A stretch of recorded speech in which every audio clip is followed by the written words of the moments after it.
On a cold Friday night in Chicago, the city's most feared man looked down at a dying mastiff and had no idea he was staring at the last living thread connecting him to his dead mother. Elio thought he was saving a broken animal, but the dog had dragged something far darker to his feet. A vanished woman, a buried betrayal, and a truth so cruel it could shatter the only loyalty he had left. This story does not only promise suspense, it promises heartbreak, healing, and the devastating question that keeps people listening until the end. Why did the dog choose him? The animal's presence was a system failure. Entry into Solace, the Gold Coast's most fortified dining establishment, was predicated on clearance, status, and wealth that required no validation. Yet on that Friday evening, a Neapolitan Mastiff, analogous in size to a small equine, breached the kitchen's rear access point. It traversed the main dining area, bypassing immobilized staff and silent patrons, before its energy expired at the feet of Alio Valente, the one man in Chicago whose gaze was universally avoided. Alio was 36. He commanded a vast criminal enterprise. Its operations spanned from Chicago to Miami, masked by legitimate hospitality ventures. Every Friday, he occupied the same corner position, back against a wall, sightlines on both egress points, dissecting a steak ordered out of ritual, not hunger. This pattern had persisted for 5 years, initiated by a 2 a.m. phone call, confirming his mother had not survived the detonation of her vehicle outside her Lincoln Park residence. 5 years of solitary dining. 5 years of fixating on a void beyond the glass. Tommy Keene, chief of his security detail, produced his firearm as the animal impacted the floor. Elio countered with a single raised hand, inducing immediate stasis throughout the room. He observed the specimen. The creature was decimated, its skeletal structure visible beneath slack gray hide, its respiration shallow, yet its eyes remained open. They were a deep brown, profound, utterly depleted, yet devoid of fear. This was the stimulus. This terminal organism had bypassed the city's entire population to surrender at the feet of its most formidable predator. Elio lowered himself to his knees. Placing a hand on the mastiff's cranium, he experienced a structural failure in a psychological wall he had maintained for 5 years. Procure a veterinarian immediately. Tommy had never before registered such a tone from his principal. Not imperious, not detached, but desperate. What Alio did not yet comprehend was that the animal's arrival was no accident. It served as a vector, belonging to a woman dispossessed of everything, who held a secret capable of annihilating the individual he trusted above all others. Her eventual entrance into his domain would permanently destabilize his existence. If this case study has already seized your attention, register your engagement, distribute it to a colleague who requires this analysis, and subscribe to ensure you receive all future reports. We now return to the moment Alio Valente knelt on the cold floor as it marks the initial fracture in his entire ideological framework. Dr. Petra Novak, a veterinarian, reached Solace near midnight. She was the sole practitioner Tommy could locate at such an hour, specializing in large animals at a clinic a 20-minute drive from the restaurant. Upon Petra's entry, the establishment was secured and empty. The staff was dismissed. Only Alio was present, seated on the floor next to the animal, his hand maintaining contact with its head. Tommy maintained his post at the entrance, guarding the scene with a gravity that exceeded any high-stakes transaction his employer had ever conducted. Petra knelt and began her examination, remaining silent for the initial minutes. She then met Alio's gaze with a look he instantly decoded, the expression of an expert calculating the acceptable dosage of truth. The dog, she stated, was suffering from severe malnutrition. It had likely been denied adequate sustenance for many months. Its front left limb presented with a severe, tumescent, and foul-smelling infection. Without intervention in the next few days, amputation would be necessary, and if it failed to receive intravenous fluids that night, Its survival until morning was improbable. Alio made no inquiry about the expense. He did not ask for survival probabilities. He only instructed her to take all necessary measures. Petra initiated fluid administration directly on the restaurant's floor. During the interval, Alio inquired about its lineage. Petra identified it as a Neapolitan Mastiff, an Italian breed, both uncommon and valuable. Someone had previously invested significant care in this animal before its deterioration. It was not originally a stray. It had a prior owner. Once the dog was stabilized for transport, Alio ordered it moved to his penthouse on Michigan Avenue. Tommy began to voice an objection, then aborted the impulse. Two other security personnel, more accustomed to firearms and bloodshed than to their boss cradling a dog, watched in silence as Alio entered the private elevator, the Mastiff resting on a blanket in his arms. The penthouse was located on the 43rd floor. It was an environment of white marble, floor-to-ceiling glass, offering a panoramic view of the Chicago skyline, and dark, Spartan furnishings, all of it opulent and sterile. Alio placed the dog in the main living area. Tommy had already procured a luxury canine bed, lined with sheepskin, and positioned it where the urban luminescence was warmest. The animal acknowledged the bed, then pivoted away. It moved with effort to the room's most distant corner, the most obscure position, a space untouched by the city's glow, and settled there. Its head was oriented toward the wall. Alio observed. He understood the behavior without requiring an explanation. The dog was conditioned to rest in unlit, concealed spaces, locations where it could not be found. It sought out the darkness because darkness represented the only security it had ever known. Alio moved to the control panel and extinguished every light in the residence. The room was plunged into shadow. Only a faint urban radiance filtered through the glass, sufficient to discern shapes but not features. He took a seat on a sofa near the corner the dog occupied. He did not activate the television, pour a whiskey, or initiate any calls. He simply remained in the darkness, monitoring the animal's strained breathing less than 2 meters away. After a period, the respirations became slower, more regular, quieter. The dog had entered a state of sleep. Alio did not sleep. He remained in that position until the first traces of dawn penetrated the glass, transitioning the Chicago skyline from black to gray, then to a faint orange. Over the preceding 5 years, he had spent more nights in solitary darkness than he cared to acknowledge. But that night marked the first time he had occupied the darkness and not felt entirely alone. When Tommy entered the following morning, he observed his employer still seated on the sofa, fully alert, while the dog remained in its dark corner. He posed no questions. He simply placed a cup of coffee on a table and retreated. There were psychological territories that even Alio Valente's most trusted associates knew were not to be entered. During the initial week, Petra Novak visited the penthouse twice daily to redress Titan's dressings, administer fluids, and assess the afflicted limb. The infection showed signs of receding on the 3rd day. The dog resumed feeding on day 4 with extreme caution, as if distrusting the food's permanence. Alio designated him Titan. No one inquired as to the rationale. Tommy merely acknowledged the name, adding it to the requisition list for canine supplies. From that point, the entire team referred to the animal as such. It was during Petra's clinical care, however, that Alio began to identify anomalies. On the 5th day, while examining the dog's ears, Petra's pause was abnormally long. She summoned Alio to observe.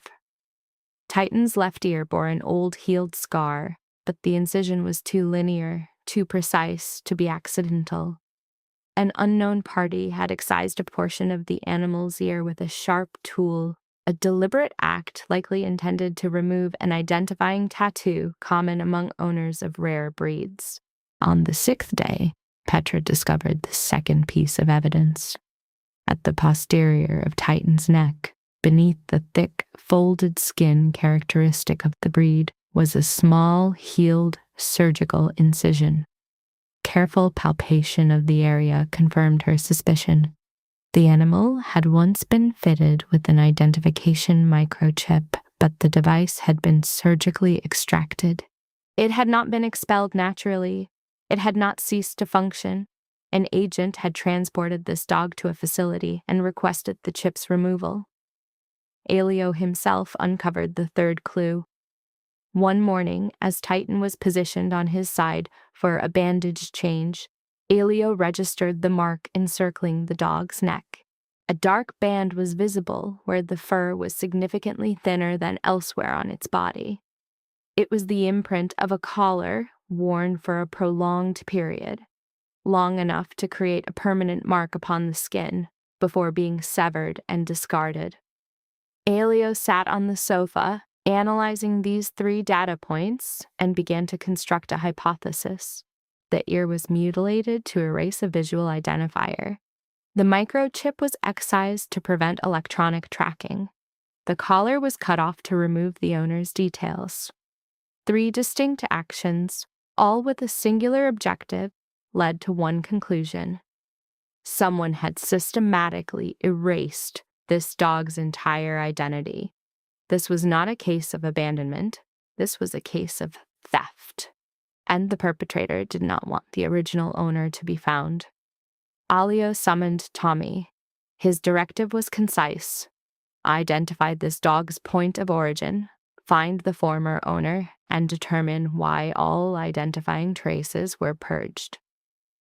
Tommy complied, but Elio perceived the query in his eyes. The one Tommy was too prudent to articulate. Why is the boss so invested in this? The answer Elio withheld was instinct. It was the same instinct that had ensured his survival for 20 years in the criminal underworld. When an unknown party expends such effort on meticulous erasure, the concealed truth is invariably of greater magnitude than what is visible. Petra provided the initial investigative vector. She clarified that for high-value breeds like a Neapolitan Mastiff, owners sometimes implant a secondary backup microchip in an unconventional site, like the hip or chest, as a countermeasure against professional thieves. A comprehensive diagnostic scan revealed an anomalous subcutaneous microchip located in the subject's thoracic region. Processing the device's identification number through the National Registry required 3 days of decryption. The query produced a single identifier, Hazel Brennan, with the last known address in Chicago's Bridgeport district. Elio instructed his subordinate, Tommy, to compile a complete dossier on the woman. The profile that emerged within 24 hours presented a psychological inconsistency that Elio felt compelled to review 3 times. The subject was Hazel Brennan, age 27, a former doctoral candidate in veterinary medicine at the University of Illinois. Her records showed she financed her studies with evening work at a Southside veterinary clinic. 5 years prior, the subject was formally accused of diverting controlled substances, opioids specifically, from the clinic's inventory. This led to the revocation of her license by the state's Department of Health and her expulsion from the DVM program. Following these events, she demonstrated a pattern of systemic erasure from all official records, leaving no traceable data, as if she had ceased to exist. Elio placed the file on the table. He observed Titan, who had retreated to a dark corner of the room, a self-selected isolation zone since his arrival. A narrative conflict was present. An individual who would select a Neapolitan Mastiff, a breed requiring significant investment, and pursue veterinary science as a profession. The subject profile suggested a profound attachment to animals, making it her life's purpose. Yet she was accused of pilfering opioids from her workplace. The case file lacked internal consistency. In Alio Valente's cognitive framework, such a discrepancy indicates a concealed underlying narrative. He directed Tommy to locate her. The search protocol took 4 days. It was prolonged not by incompetence, but because Hazel Brennan's societal footprint had been deliberately erased from all conventional databases. Tommy reverted to analog methods, street-level inquiries, and canvassing shelters from Chicago's north to south side, presenting an archival photograph to personnel. A volunteer at a temporary housing facility in Inglewood eventually made a positive identification. The subject is present, the volunteer noted, but exhibits social withdrawal. Tommy notified Alio, who ordered her brought to the penthouse. When asked about potential non-compliance, Alio paused, then deployed a psychological lever. "Tell her I have her dog." Tommy located Hazel on the shelter's second story, seated on a lower bunk in a dormitory for 8 women. Her chronological age was 27, but she presented as 35, with marked emaciation visible beneath a donated man's overcoat. Her auburn hair showed signs of long-term neglect. Periorbital dark circles were pronounced, and her footwear was held together with tape. Yet when informed that a man possessed her dog, the subject's affective response was not fear or suspicion. It was hope.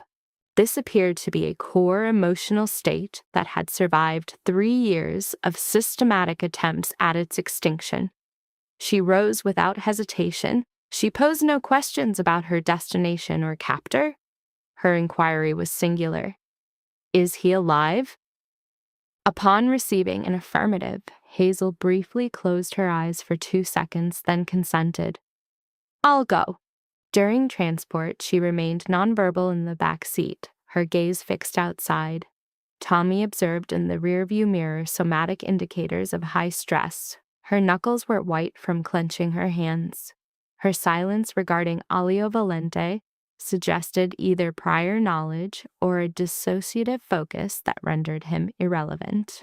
Both hypotheses were noteworthy. As the elevator doors opened to the 43rd floor, Hazel displayed a one-beat behavioral pause.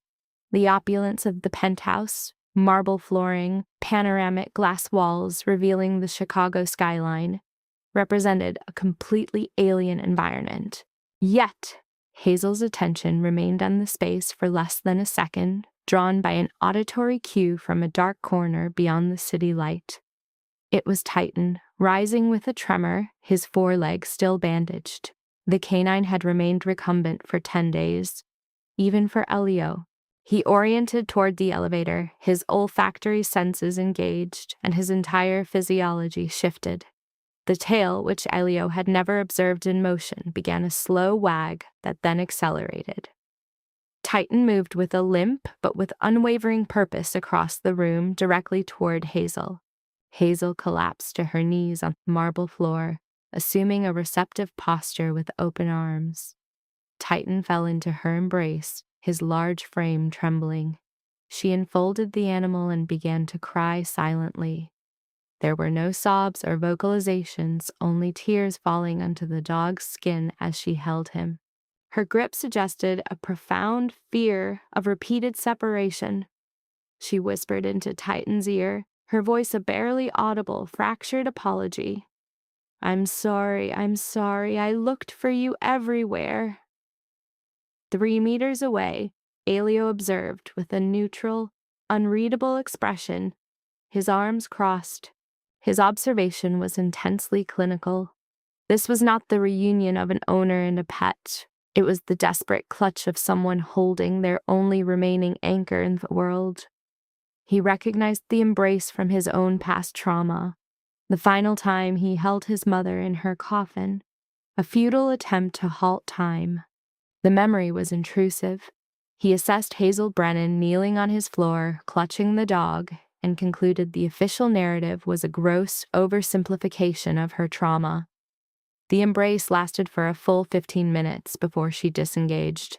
When she finally rose, her face was wet and her eyes were red, but she made no move to wipe the tears With one hand on Titan's head, she made direct eye contact with Alio for the first time. Her expression was not one of fear or supplication, it was analytical. Alio recognized the assessing gaze. It was the one he employed daily. He issued a command, "Sit down and eat," in a flat tone meant to establish control.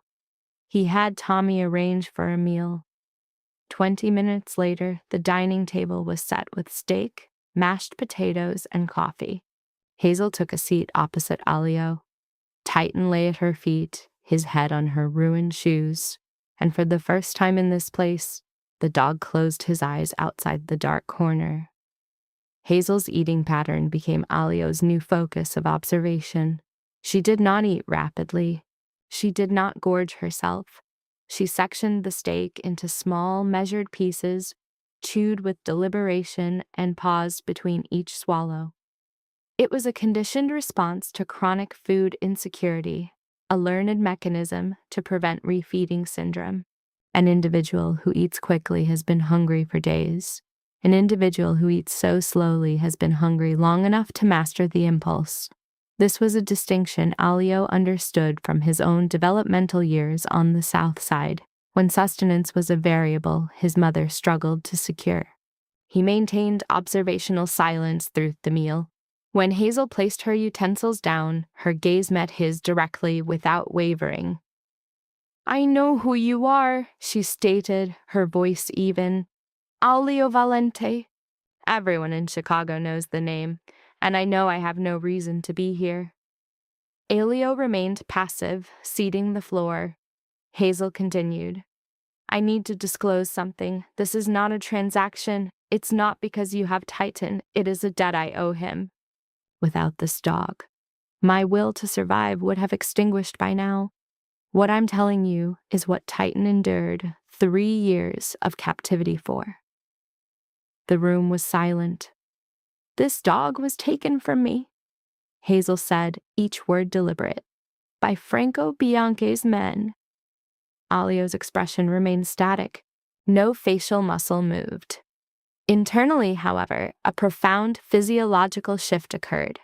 Franco Bianchi was a foundational figure in Alio's psychological history, a surrogate brother, the one individual he trusted implicitly without reservation. "And they took Titan from me," she said, her eyes fixed on Alio's, "because I am aware that Franco Bianchi murdered your mother." The statement shattered Alio's composure. He surged to his feet, the chair crashing to the marble floor. Across the room, Tommy instinctively reached for his firearm. The animal Titan registered a startle reflex, but the subject, Hazel, remained motionless. Her gaze was directed upward at Alio, whose physiological stress manifested in a clenched jaw and a distended neck vein. Her expression indicated profound exhaustion, yet was devoid of fear, a state of depleted resilience, not terror. "Repeat the statement," Alio vocalized, his tone so low, Tommy adjusted his proximity to perceive it. "Franco Bianchi terminated your mother." Hazel reiterated the claim without inflection. 5 years ago, the vehicle detonation in Lincoln Park was not accidental. It was orchestrated by Franco. Alio braced his hands on the table, shifting his weight forward. "Proof," he demanded. Hazel affirmed with a slow nod. "Your mother, Renata, had uncovered Franco's laundering of Sinaloa cartel funds through your co-owned restaurant chain. She acquired the authentic financial records, recorded conversations with cartel operatives, and the Cayman Islands account identifiers. She had amassed a complete file for disclosure, but Franco acted preemptively." Alio closed his eyes for a duration of 1, 2, 3 seconds. When he opened them, his expression had transformed into the predatory gaze recognized as a precursor to his lethal actions, the look his victims witnessed before termination. "What is the source of this intelligence?" Hazel delayed her response. She glanced toward Titan, making brief physical contact as if for psychological reinforcement, then commenced her report. 6 years prior, she was a final-year candidate in the Doctor of Veterinary Medicine program at the University of Illinois. The DVM tuition was substantial, and her financial resources were non-existent. Following her mother's death when she was 14, her grandmother Dolores raised her in Bridgeport on a pension and wages from a night position at a laundromat. To manage expenses, Hazel worked evenings at Southside Veterinary Clinic, a shift students avoided due to its late 11 p.m. end time in a high-risk area. One October evening, a woman in her 60s entered the clinic near closing time with a domestic feline.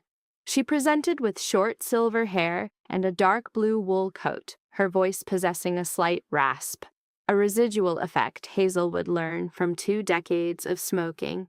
The animal's diagnosis was a minor ear infection. The condition was not acute, yet the woman remained at the facility for an additional 45 minutes post-examination. She engaged Hazel in general conversation from the waiting area.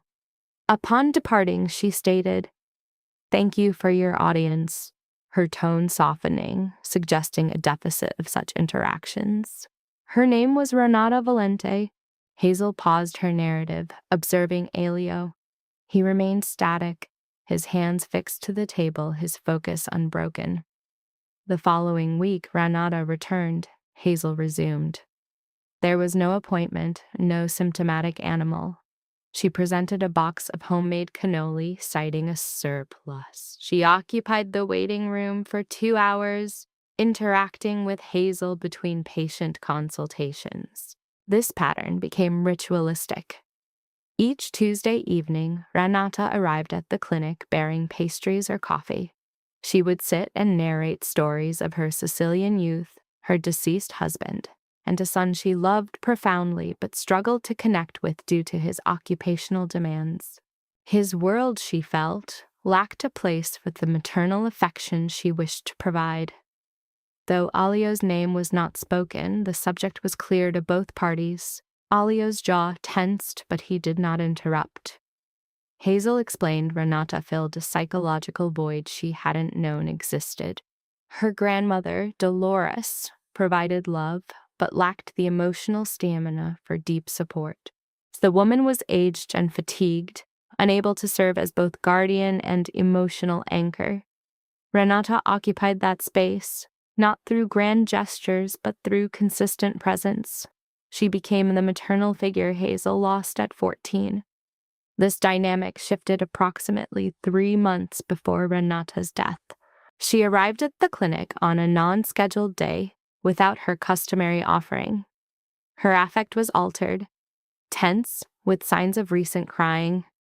She disclosed a discovery related to her son's business, something she couldn't yet reveal to him due to compromised trust within his organization.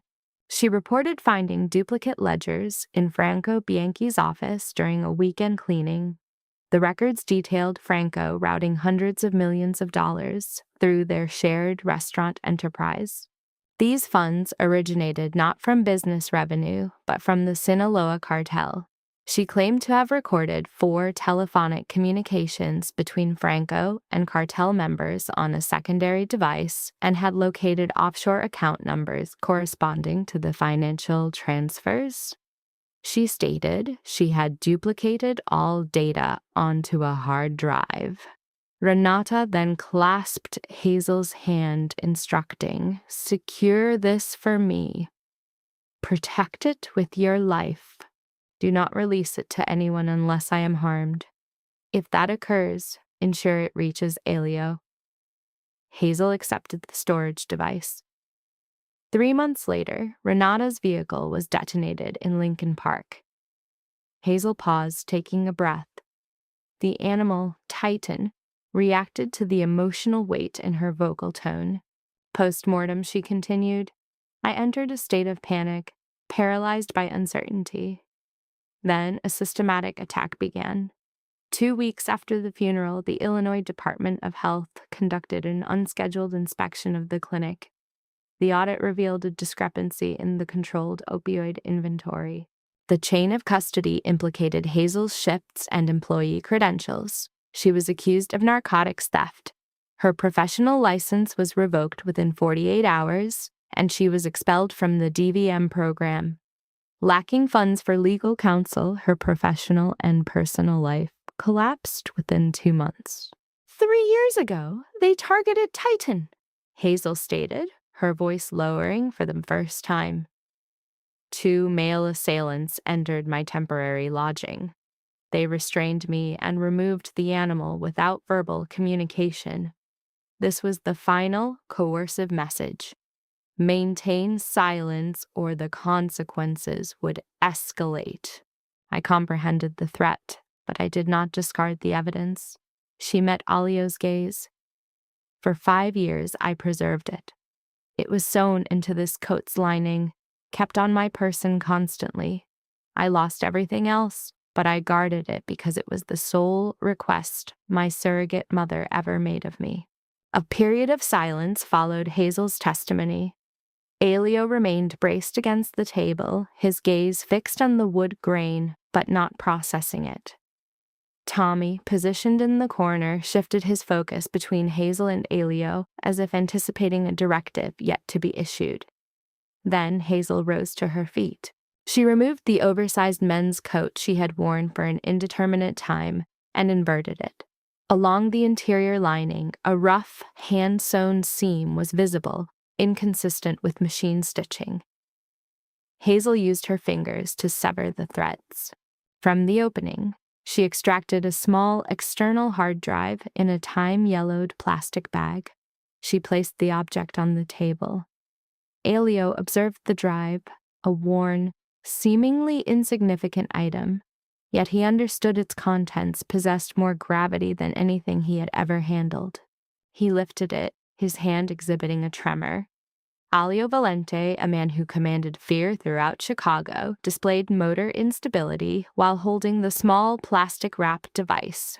It contained the evidence, Franco's voice, his ledgers, confirming the man who feigned comfort after his mother's death was her killer. He gently returned the drive to the table, as if fearing its fragility, and sat down without speaking. Hazel also resumed her seat, allowing him the space for cognitive processing.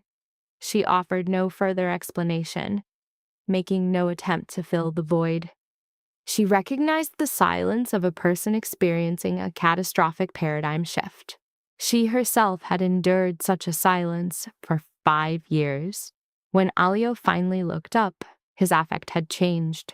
The shock was replaced by a cold, focused state that Tommy immediately identified. The subordinate's posture corrected instinctively. Hazel continued evenly. There is a final piece of intelligence. Franco is aware you have reactivated the investigation into your mother's death. Alio's eyes narrowed. This information was known only to his 3 private investigative teams and Tommy. Hazel clarified, Franco has an asset within your security detail. The specific identity is unknown, but my surveillance of Franco revealed he received regular detailed briefs on all your activities. Each new investigative unit was compromised by Franco within 48 hours. He anticipated their every vector, nullifying their findings before they were made. The failures were not due to a lack of evidence, but to its methodical erasure. Alio's gaze met Tommy's. In response, Tommy's face went pallid, offering a slight, negating shake of his head. A clear denial. Alio's own analysis concurred. Tommy's survival was proof of his loyalty. Yet 6 other operatives remained on his team. Hazel continued her report. Franco is arranging your termination.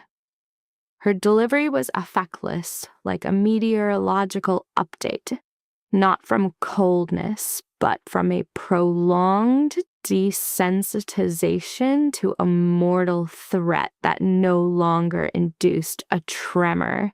You have a meeting next week with a Russian investment group at Willis Tower. Franco set it up. It's designed to look like an accident.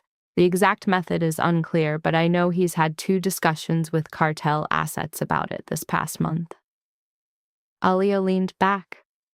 5 years. For 5 years, he had conducted a solitary Friday night ritual, staring through glass, fixated on his mother's killer. For 5 years, his inquiries yielded nothing.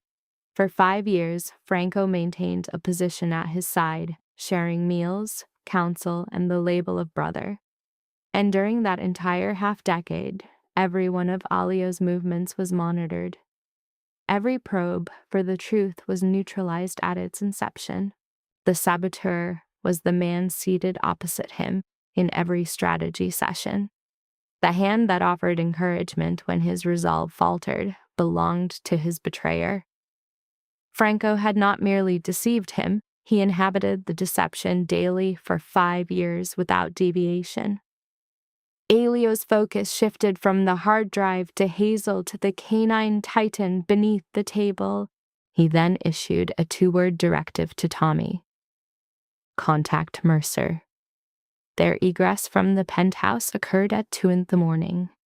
Alio sought to move Hazel and Titan under cover of minimal city activity, evading the surveillance grid that could log vehicle occupants. Tommy piloted a sterile black SUV, an off-book asset for unscheduled movements. Hazel occupied the rear seat, Titan at her feet with his head on her damaged shoes. She inquired not as to their destination. She was conditioned to passivity, to ceding control of her location to others. This time, however, the arbiter was not a shelter official, but the crime boss in the front seat who stared ahead silently for the entire 40-minute transit. Lake Forest, situated roughly 50 minutes north of Chicago, is a locale where estates are obscured by high gates and mature trees, where residences are 100 meters apart and residents practice mutual non-inquiry. The property they arrived at was at the end of an unlisted road held by a shell company that would delay even federal investigators for months. The structure was a 2-story graystone with ballistic windows and a security system Alio had commissioned 3 years prior for a contingency he had hoped to avoid. 4 guards were pre-positioned.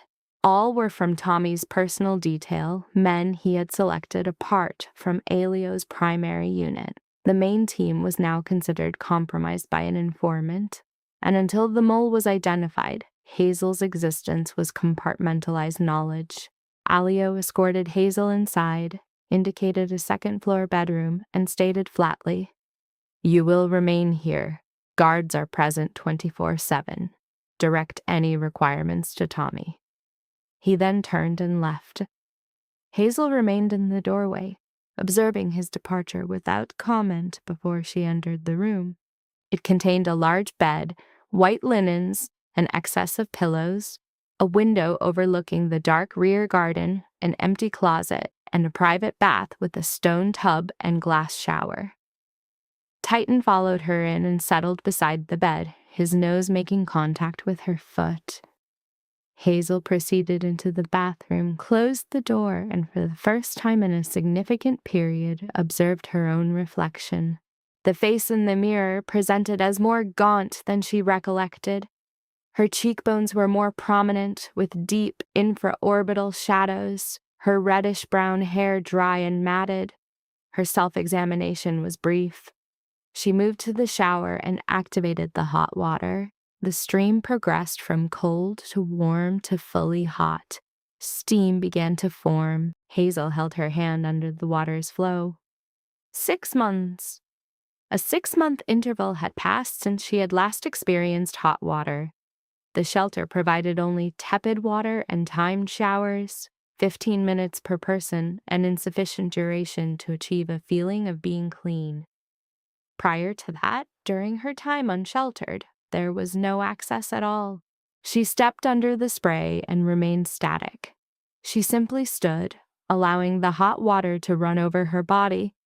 Every part of her that for 3 years had been deprived of the sensation of being cared for.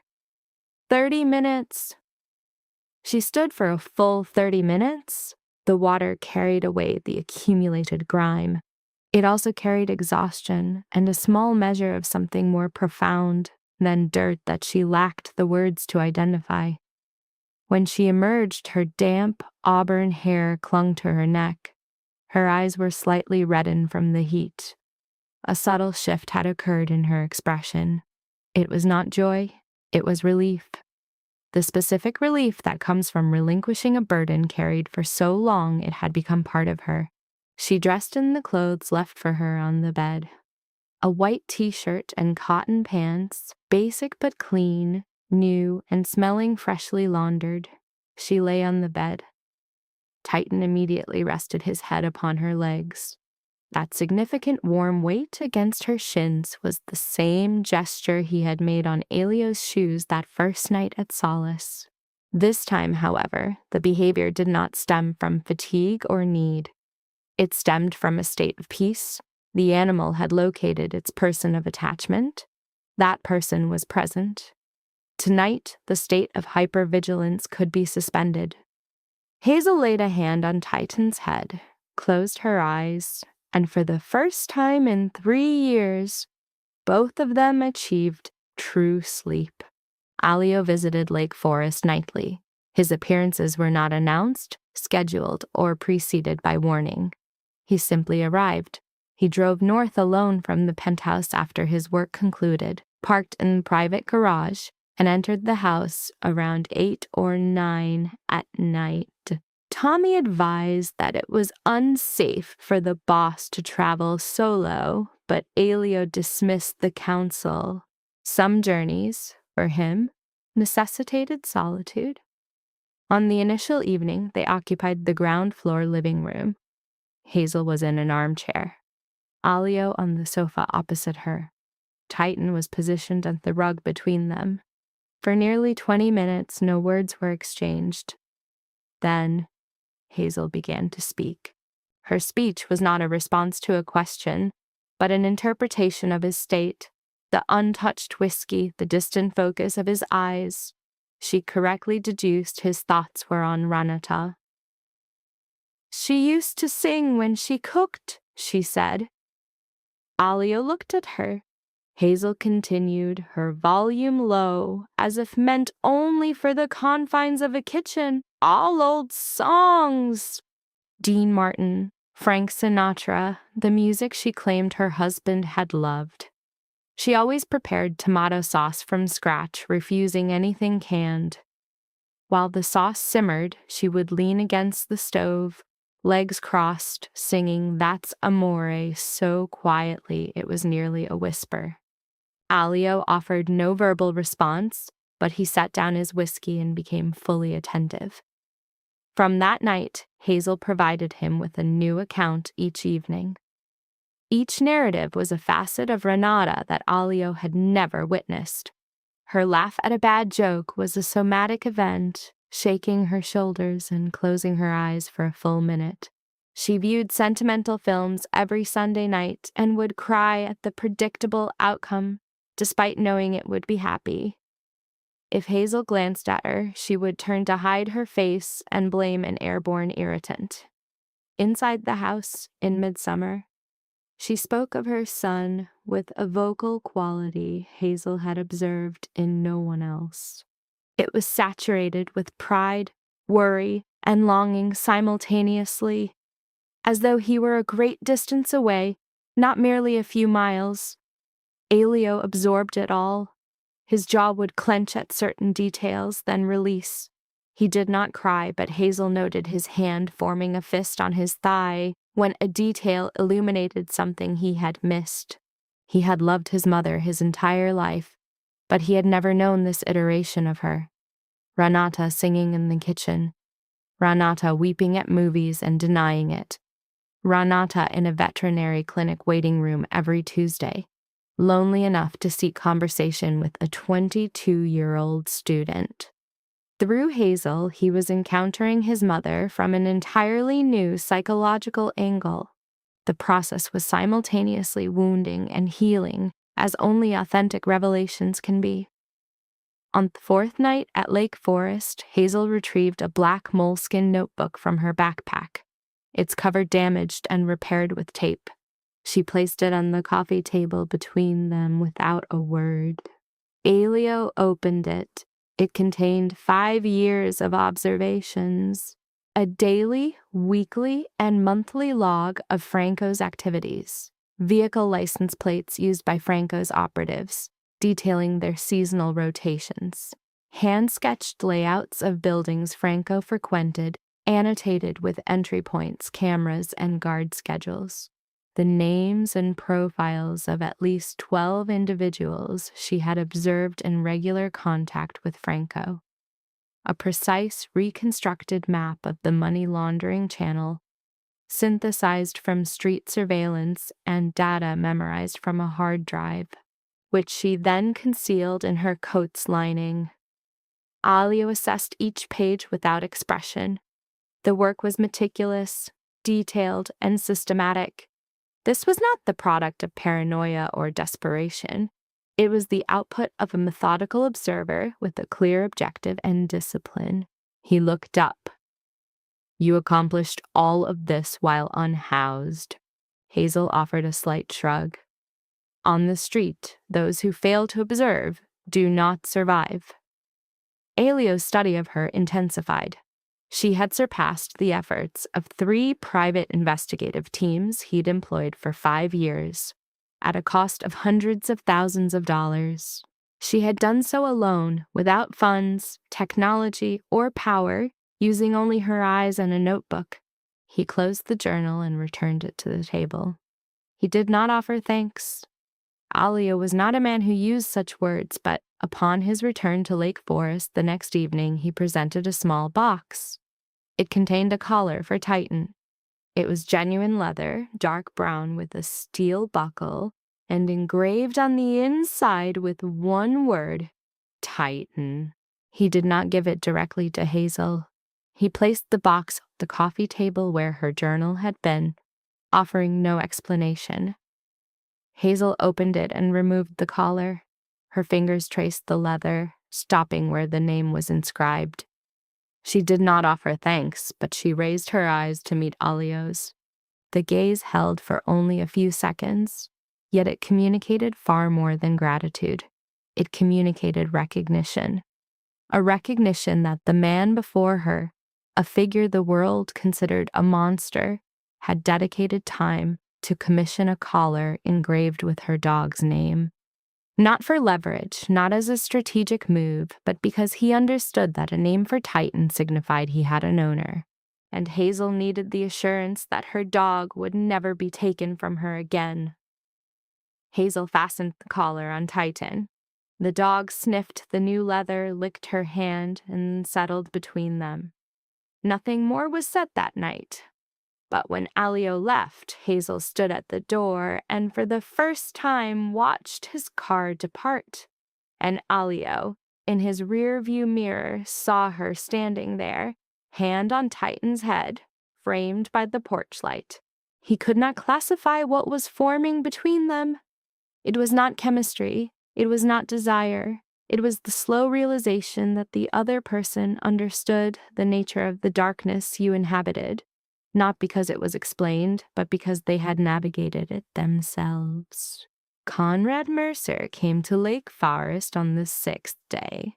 He was 62 years old, with closely cropped silver hair and a posture so erect he still appeared to be in uniform. Though retired for 4 years, his 28 years with the FBI, commanding Chicago's organized crime unit and imprisoning 3 cartel leaders before his departure, were palpable. Alio knew him from a transaction that neither would ever acknowledge. It was the sort of arrangement that exists in Chicago between men on opposite sides of the law who realize that, on occasion, both sides require the same outcome.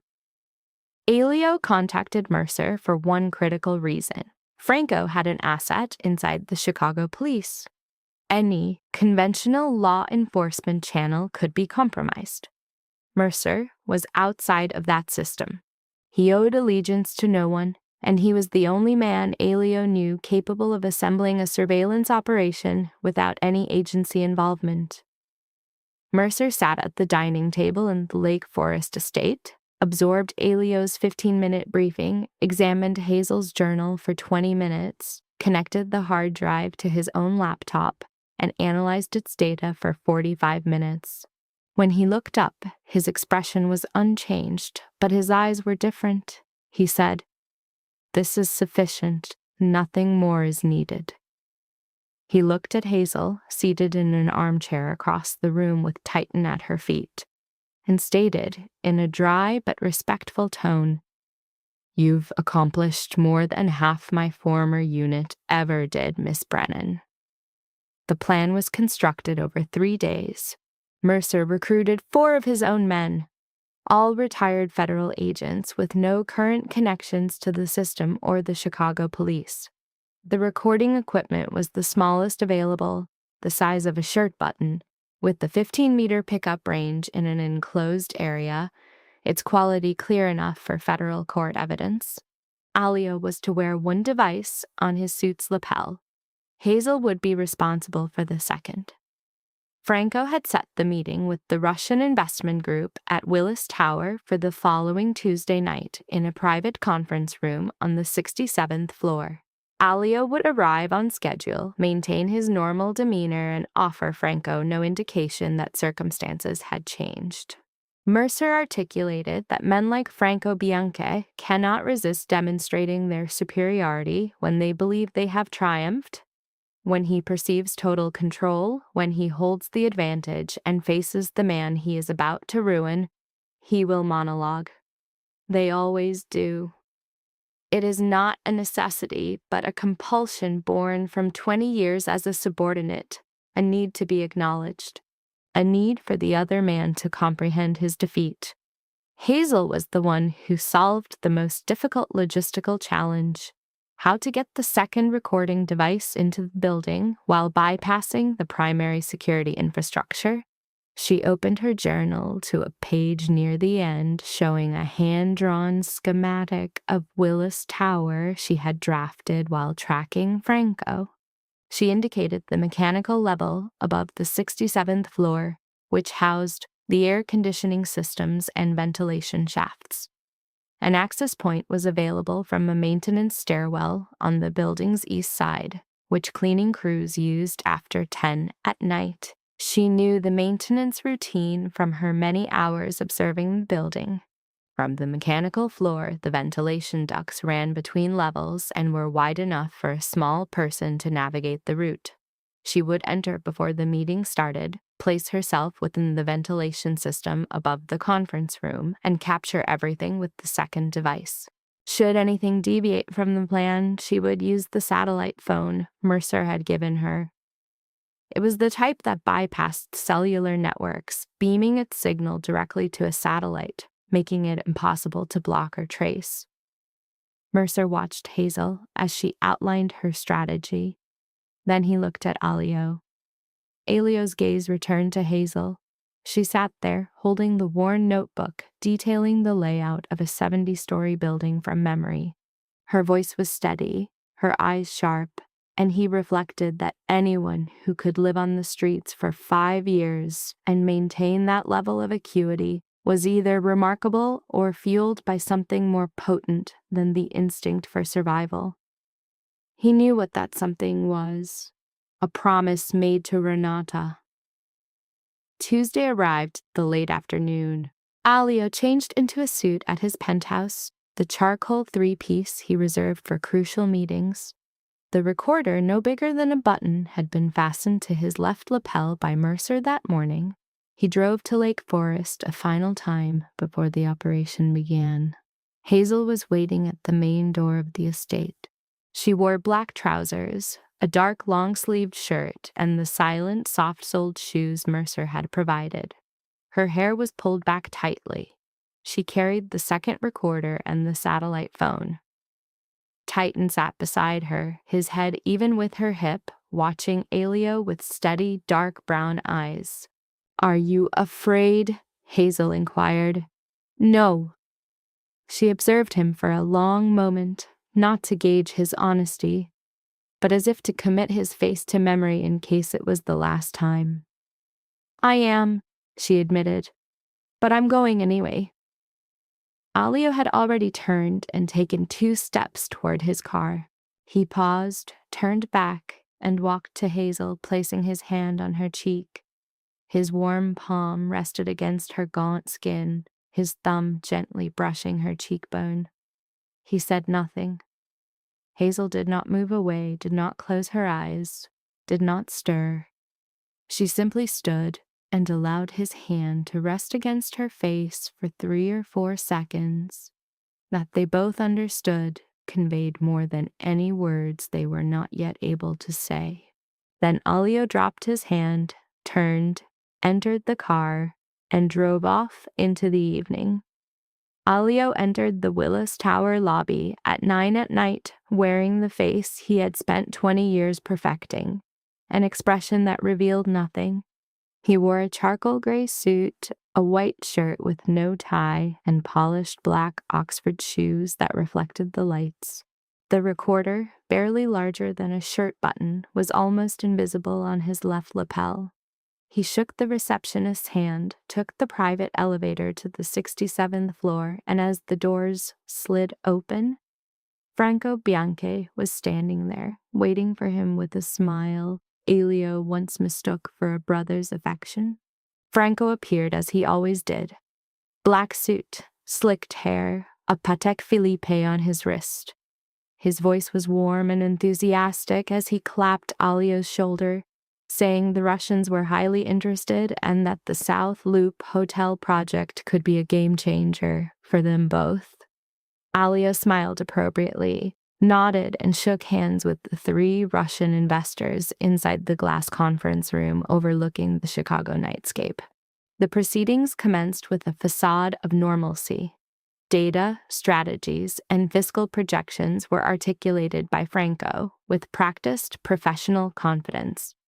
Yet Alio registered a deviation he previously would have overlooked. Franco's monitoring of his timepiece was subtle, darting glances betraying an underlying anticipation he was awaiting a specific trigger. 2 levels higher, within the building's circulatory ventilation network, Hazel was in motion. She had breached the perimeter at precisely 1900 hours via the East Service stairwell, securing her position on the mechanical floor before the nocturnal security detail commenced its patrol. The ductwork offered less clearance than anticipated. She navigated a void of absolute black, punctuated only by light filtering from the vents below. The air was thick with the scent of metallic particulates and lubricant. Progress was measured in centimeters, propelled by elbows and knees, her respiration and every motion meticulously controlled to prevent any sound against the metal shell. Having traversed approximately 2/3 of the distance, she detected auditory cues directly beneath her. The slow, rhythmic cadence of footwear on tile suggested a patrol pattern, not a casual passerby. It was one of Franco's security assets. Hazel initiated a total freeze response, pressing her body flat against the duct, hands gripping the sides, ceasing all respiration. The footfalls passed directly under her position. An upward glance, any incidental noise, would have terminated the operation. She performed a mental count, 1, 2, 3, reaching 40. The steps receded and then vanished. Hazel executed a slow, controlled exhalation through her nasal passages. Her cardiac rhythm was so pronounced, she feared it would resonate through the conduit. She resumed her crawl. Below, on the 67th floor, the meeting with the Russian contingent concluded at 2300 hours. Courtesies were exchanged. Once the final investor entered the lift, Franco addressed Alio. The benign expression remained, but his ocular demeanor had shifted. He proposed a private discussion in his office, citing a critical call. Alio recognized this as the pre-planned moment of confrontation. He acquiesced, following Franco to the terminal office, a compact space with an oak desk and westward-facing windows. Franco secured the door. The sound of the lock coincided with the complete dissolution of his smile. In less than a second, Franco's persona shifted from the familiar associate of 20 years to a clinical stranger. The subject's expression became cold, analytical, and empty. Franco retrieved a handgun from his desk and aimed it at Alio's sternum. Alio remained immobile. On the mechanical level, Hazel had achieved her objective point above the office, her recording device active. Franco began to speak in a monologue, a torrent of confession indicating the failure of a 20-year suppression mechanism. He detailed the laundering of Sinaloa cartel funds, hundreds of millions channeled through their shared hospitality and real estate ventures. He recounted building this shadow empire while Alio focused on the legitimate enterprise. The primary motive he disclosed was envy. For 20 years, he had operated as a subordinate figure, alias Franco. 2 decades of seeing the name Alio Valente in print, while Franco Bianchi was a mere footnote. He then spoke of Renata. His tone exhibited no effective change when discussing her. This very lack of emotional inflection was the most disturbing diagnostic indicator. He described planting the explosive device with the same detached manner one might use for a business transaction. She had found his ledgers. She had recorded his calls. She presented an ultimatum. His actions, he claimed, were a logical necessity. Alio stood motionless, listening to his brother detail their mother's murder. The confession continued. He identified the mole, Vince Darrow, a bodyguard on Alio's detail compromised by Franco 3 years prior. All intelligence on Alio's activities had been funneled through Darrow. Franco also mentioned the vet girl, stating the old woman had passed her something. He had known of this girl long before Darrow, having had Renata surveilled on her weekly clinic visits. He detailed his attempts to systematically ruin her life, but the subject had vanished. His men searched for 2 years without success. Franco displayed a dismissive shrug. It was no longer a relevant variable.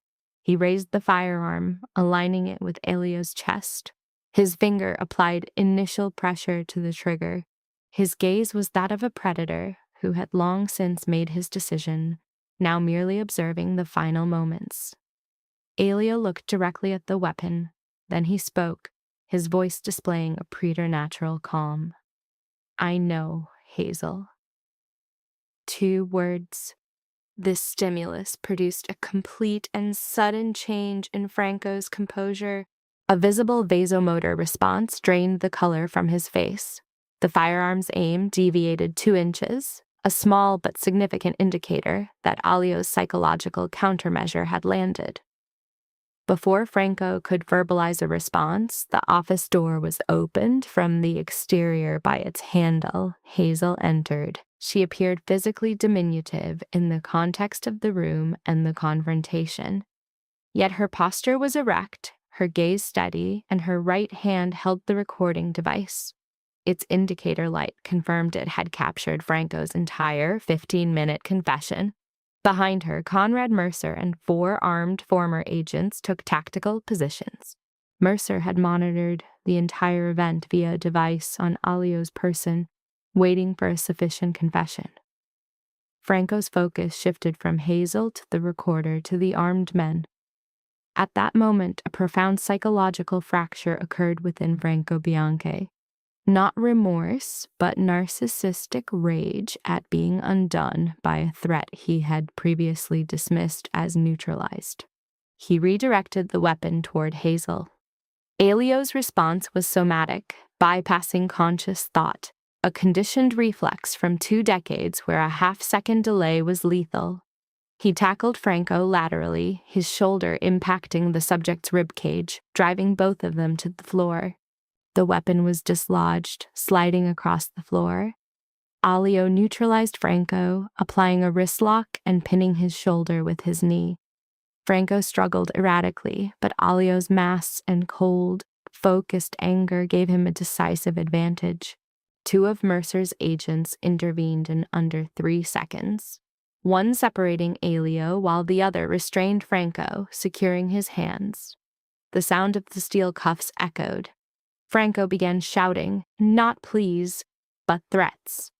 You think this is over? The cartel won't let this go. You die. The girl dies. Everybody dies. His voice, shrill and sharp, was that of an individual experiencing a total loss of emotional regulation. Mercer signaled, and the agents removed Franco, his threats continuing down the hall until the elevator doors silenced them. Alio rose. His suit was disheveled, his hand aching from the impact. He stood in the office's center, respiration heavy, and looked at Hazel.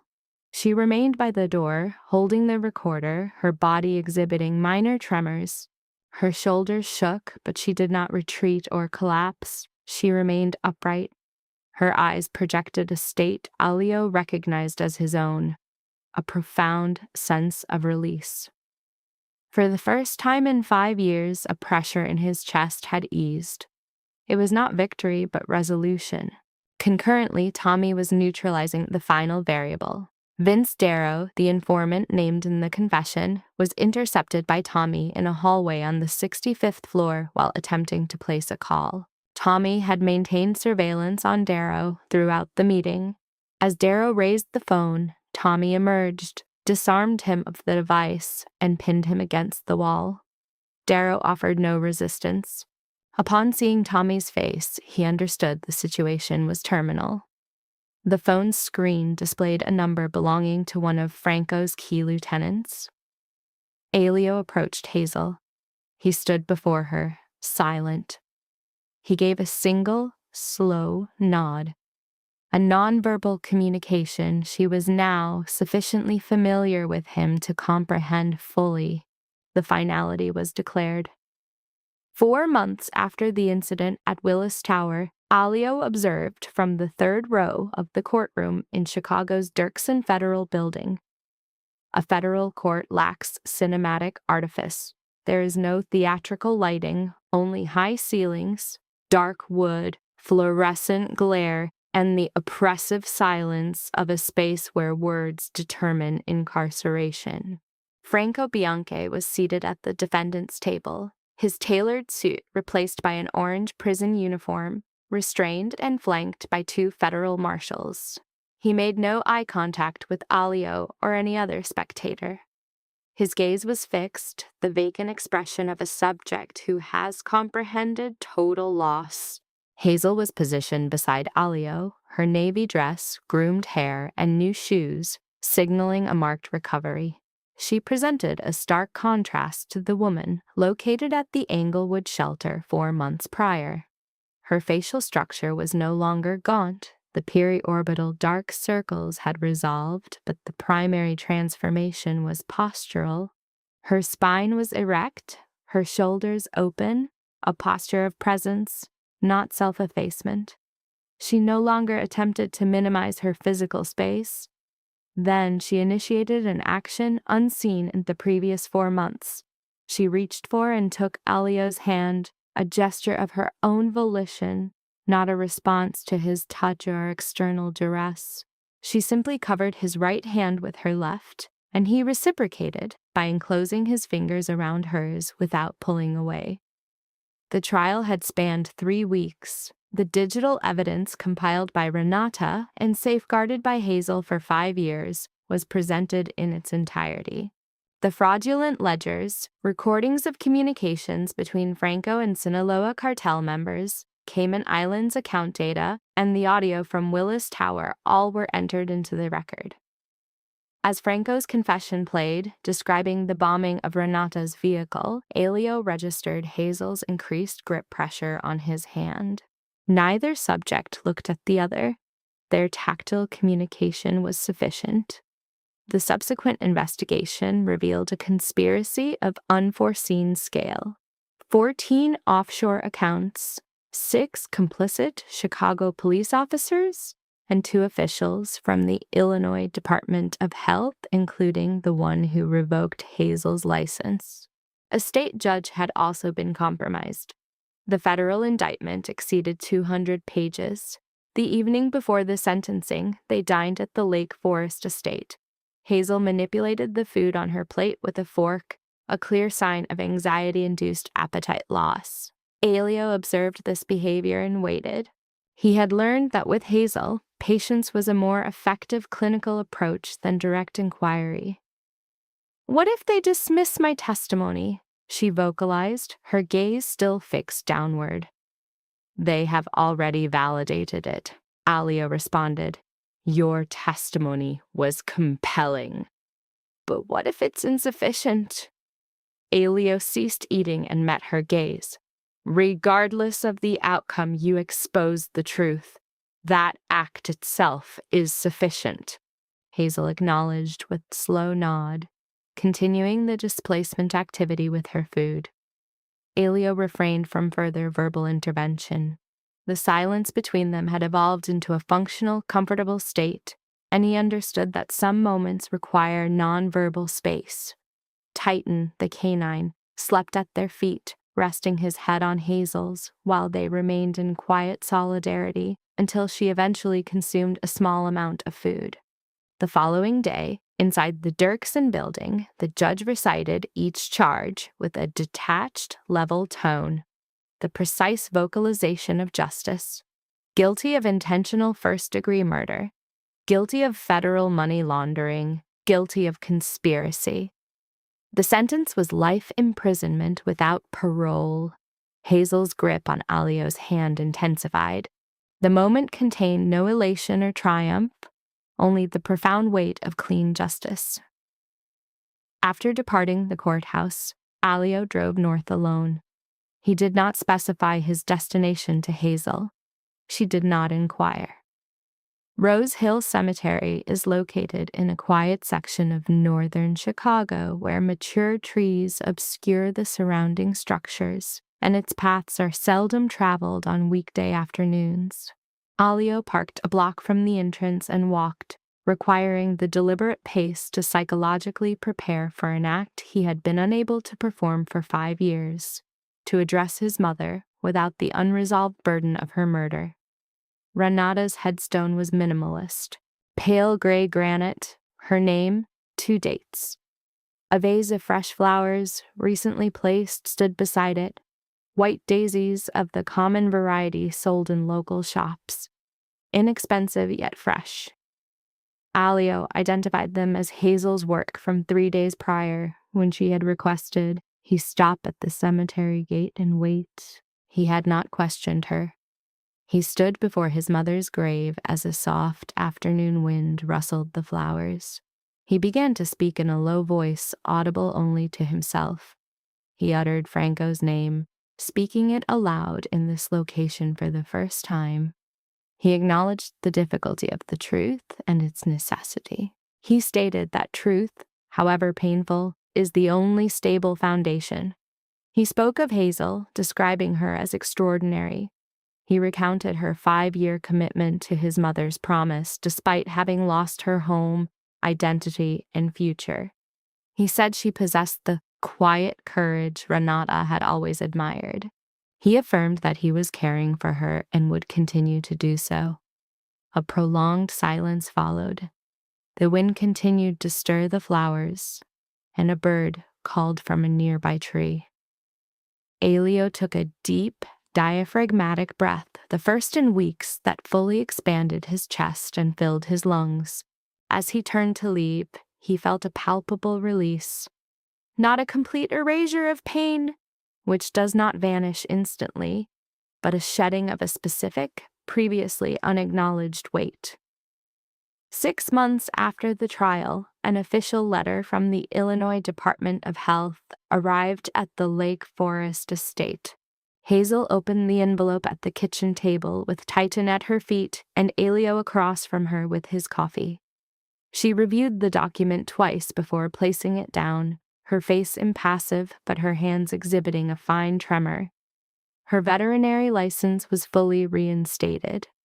The 5-year-old accusation of opioid theft was officially expunged following the federal prosecution of 2 department officials linked to Franco.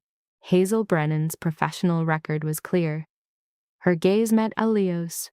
There were no verbal congratulations, no statements of closure. Alio simply gave a single, slow nod. A nonverbal communication Hazel had learned to interpret as acknowledgement and support. 3 months later, Hazel established a new veterinary clinic on the south side. The location was not affluent, not the Gold Coast or Lincoln Park. It was in the very street of her former clinic where she worked evening shifts, where Renata Valente had first appeared with a cat and a boxed cannoli. The choice was the deliberate act of psychological reclamation. Alio understood without asking. Concurrently, Alio initiated a process he had never envisioned, the legitimization of his enterprise.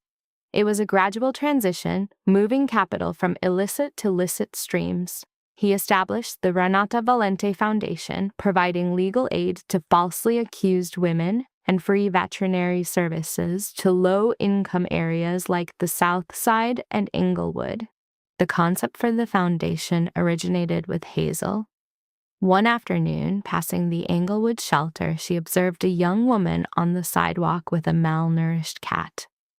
After 10 minutes of silence, her gaze still directed outward, she spoke. The subject articulated her dependency, noting others lacked a patron like Alio Valente. His response was delayed but significant. Instructions to his lawyer to establish a foundation. Later, Hazel presented her veterinary certificate at the penthouse, a framed document formally sealed by the state of Illinois.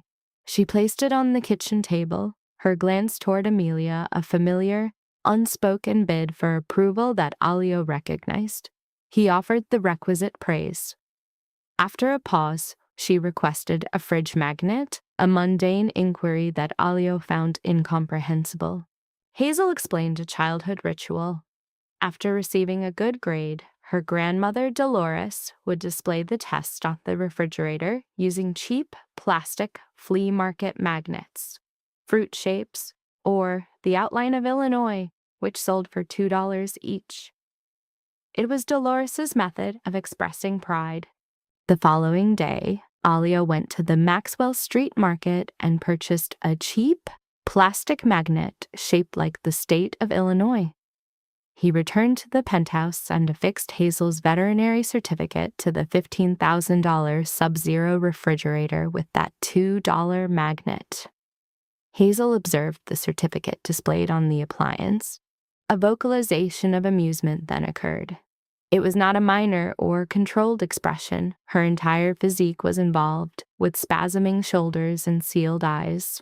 This mirthful episode had a duration of approximately 1 full minute, a behavioral pattern she had previously ascribed to the deceased, Renata.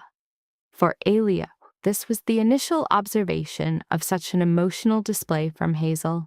It was uninhibited, devoid of self-regulation, and registered to him as the most significant positive auditory stimulus in recent memory. The canine, Titan, was a constant intermediary. It would occupy the space between them on the sofa during their nightly news analysis. The animal accompanied Alio to solace each Friday, assuming its position on a designated mat provided by Tommy in a familiar corner. It would also attend the clinic with Hazel each morning, positioning itself in the reception area, head on its forepaws, impassively observing the ingress and egress of patients. Local juveniles would frequent the clinic, not for veterinary needs, but for tactile contact with the canine. On one particular Saturday evening, the subjects were positioned at the penthouse terrace. The Chicago skyline provided the visual backdrop, a tableau of amber lights against the dark expanse, reminiscent of a postcard image. Yet such an image fails to convey the tactile sensation of the October wind or the olfactory signature of the city at night. The evening meal had concluded. Titan rested under the table, its head on Hazel's foot, the precise location it had selected upon their reunion and maintained since. Alio's gaze was fixed on Hazel, who was observing the cityscape as the wind stirred her auburn hair. He concluded that her aesthetic appeal peaked when she was unaware of being observed. From his jacket, he produced a small, velvet-lined container, placing it on the table that separated them. Hazel's focus shifted from the container to him. My maternal figure often articulated a principle, Emilio stated, his vocal tone lower than its baseline. She advised that when you locate the individual who motivates you toward self-improvement, you must not release them. I failed to express my affection for my mother a final time. I will not replicate that error. Hazel then opened the container. The ring within was understated, lacking the large diamond one might project a Chicago syndicate leader would procure. It was white gold with a single elegant stone. Elio's selection was based on its resemblance to Hazel, possessing intrinsic value without requiring overt display. Hazel assessed the ring, then Elio, then the sleeping canine at her feet before verbalizing. That animal, in a state of starvation, collapsed before you and became the conduit to me.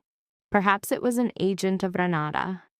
Alio produced a smile, the first in 5 years to manifest as a genuine Duchenne smile, not a social convention. It was an expression he believed he had lost the capacity for since the night he observed the incinerated chassis of his mother's vehicle in Lincoln Park. Affirmative, he stated. Hazel then affixed the ring to her own finger. The canine, Titan, remained in a state of slumber, oblivious to the proceedings. Its knowledge was unnecessary. Its function as a catalyst was complete, initiated the night it entered Solace and collapsed before the specific individual who required healing, the subject who was formerly a transient with a concealed identity, and the syndicate boss who ritually sat in isolation each Friday, fixated on an absence. These two individuals converged because a malnourished canine selected an optimal location for its collapse. A powerful emotional attachment does not simply cease to exist. It undergoes transformation and invariably returns to its point of origin. The primary takeaway from this case file may not be related to organized crime or betrayal. It may concern the phenomenon of post-traumatic growth, where positive outcomes can arise from periods of extreme duress. That courage is not the negation of fear, but taking action while experiencing it. That familial bonds are not exclusively biological, but can be forged when a stranger demonstrates profound vulnerability. That resolution may be delayed, but is achievable through persistence. And that emotional attachment, regardless of its suppression or trauma, exhibits a powerful tendency to resurface. If this analysis has resonated with you, please indicate your support. Consider sharing this case study with an individual you value, or one who requires assurance of a positive prognosis. Subscribe to this channel for daily case file releases. I am particularly interested in your effective response to this narrative. Which moment had the greatest psychological impact? Do you believe such catalysts exist in reality amid widespread dysfunction, that there are canines that locate the correct subject, or Hazels who maintain commitments despite total loss, or Emilios who achieve emotional openness after years of sustained closure? Please leave a comment with your analysis. I review every submission and value the data you share. I extend to all observers my wishes for continued good health, life satisfaction, and psychological peace. Thank you for your attendance. This concludes the session. I will see you for the next case file.